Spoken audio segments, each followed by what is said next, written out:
Opinion: why Biden supports Israel so wholeheartedly. Biden on why funding Israel and Ukraine matters to Americans. CNN: as long as the United States stands, President Joe Biden told the people of Israel, we will not let you ever be alone. It was one of Biden's countless expressions of support for Israel since the October 7 attack, in which Hamas terrorists murdered at least 1,400 people inside Israel and took more than 200 hostages into the Gaza Strip.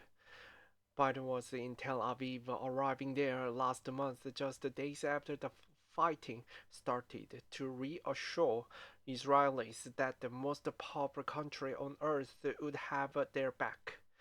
To Israel's war cabinet, he repeatedly said, you don't have to be a Jew to be a Zionist, and I'm a Zionist. The president's unwavering support for Israel increasingly tempered with calls for Israel to make a greater effort to spare Palestinian civilians in its counteroffensive has taken a political toll at an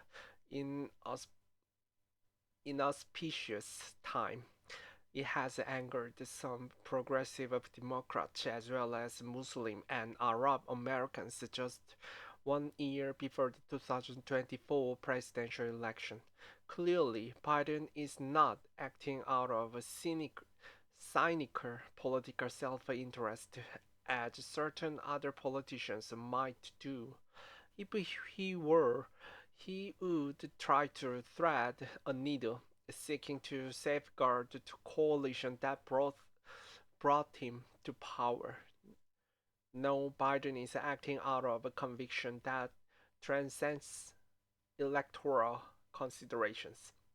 Why does Biden support Israel so wholeheartedly? Two powerful internal forces drive him. The first is the lifelong understanding of Jewish history and the indispensable role of a Jewish state plays in countering millennia of anti-Semitism. The second is the worldview that impelled Biden to run for office and has remained the North Star of his presidency, a sense that the world is at a turning point, a potentially catastrophic one, in which dangerous powers are threatening to undo the international norms crafted over decades since World War II, norms that allows the world to make progress in preserving peace and advancing democracy. Biden made that point. Biden made that point again last week at the end of the press conference with the visiting president of Chile. There comes a time, he said, maybe every 6 to 8 generations where the world changes in a very short time.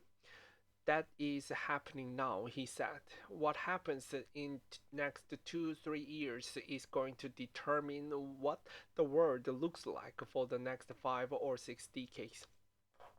He was referring, as he has the other occasions, to multiple dramas at play at home and abroad, from the possibility of another Trump presidency to the war in Ukraine to the current war and the potential for even more violence in the Middle East to the simmering tension between China and its neighbors. Providing these imperatives, strategic, history, moral, immoral, come together in the war between Israel and the Iran-backed Hamas, a terrorist group founded one on the goal of destroying Israel. Even as he stands foursquare with Israel, Biden is insisting that the war must be followed by the pursuit of self-determination for the Palestinians, a point he has also made repeatedly. Biden learned Jewish history at his father's foot. He has talked about growing up hearing his father at the dinner table remark on how the world stood silently in the 1930s in the face of Hitler, whose rise led to the murder of 6 million Jews and to the worldwide conflagration. Frida has traveled to the Dachau death camp many times, most recently taking his with granddaughter with him and walking into the gas chamber where the Nazis poisoned countless Jews to death. When Hamas launched each brutal attack, each members recording themselves torturing and killing their victims. Biden saw the link between Jewish history and this, the worst massacre of Jews since the Holocaust. Even as he stands foursquare with Israel, Biden is insisting that the war must be followed by the pursuit of self-determination for Palestinians, a point he has also made repeatedly. In a searing speech in October 10th, he declared, "There are moments in this life when pure, unadulterated evil is unleashed on this world. The carnage, he said, brought to the surface millennia of anti-Semitism and genocide of the Jewish people."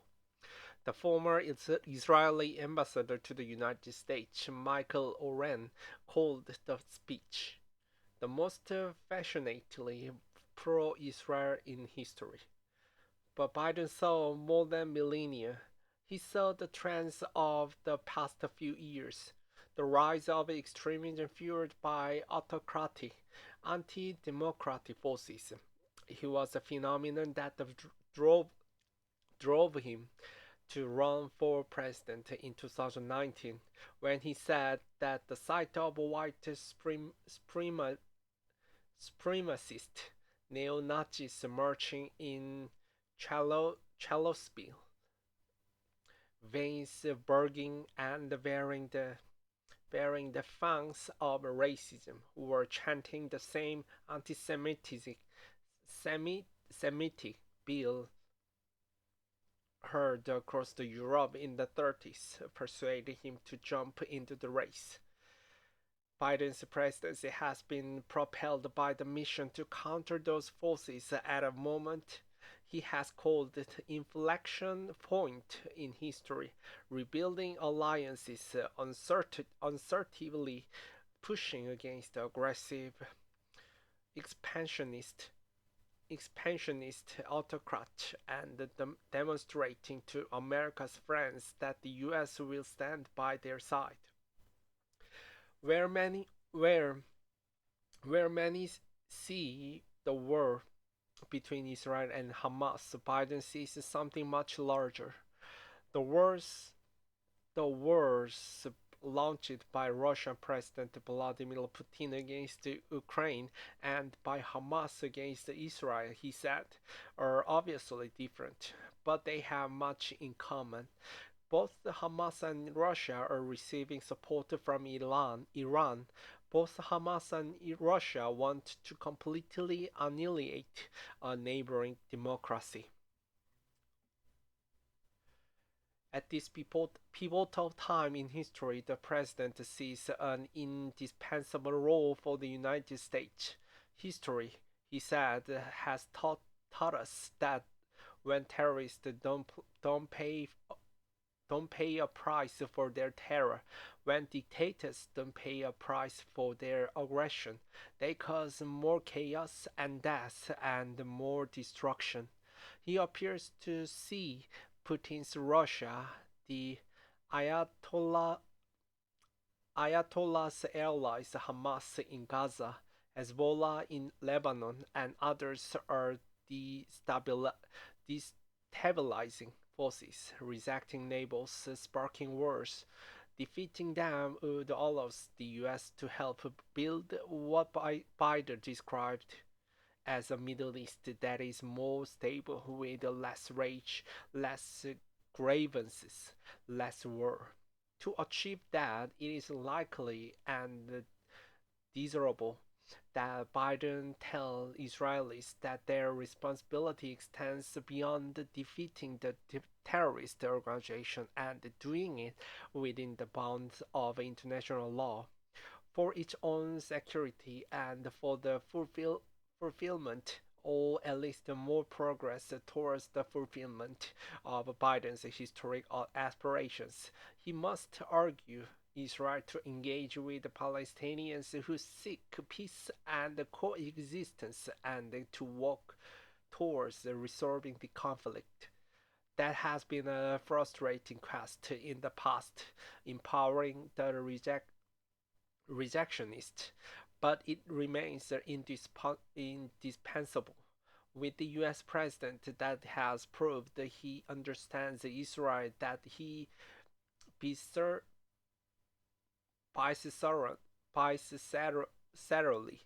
grasped the need for the Jewish homeland, Israelis owe it to Biden to heed his advice.